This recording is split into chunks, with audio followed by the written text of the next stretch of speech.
Hey everyone, welcome back to the channel. Today, we're diving into a straightforward guide on how to send Solana from Uphold to KuCoin in 2025. If you're into crypto, you know how important it is to move your assets securely and efficiently.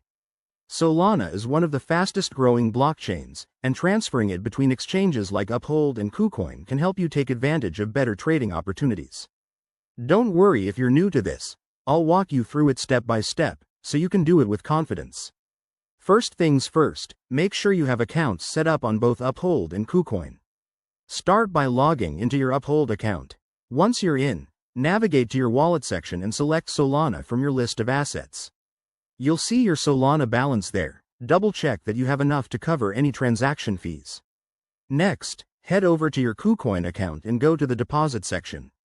For Solana, you'll need to choose the Solana network, as it's essential to match the network types to avoid any issues. Copy the wallet address provided by KuCoin. This is crucial, so don't skip this step.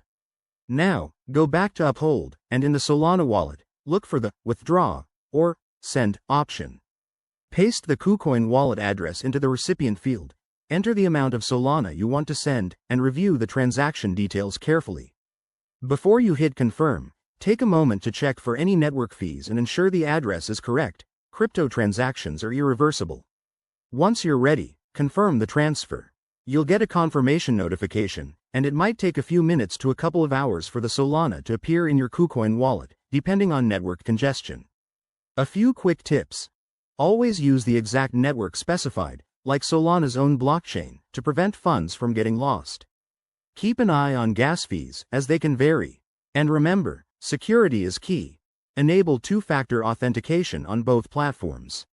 There you have it. You've successfully sent Solana from Uphold to KuCoin. If this helped, give this video a thumbs up, subscribe for more crypto tutorials, and drop any questions in the comments. Stay safe out there, and I'll see you in the next one. Thanks for watching.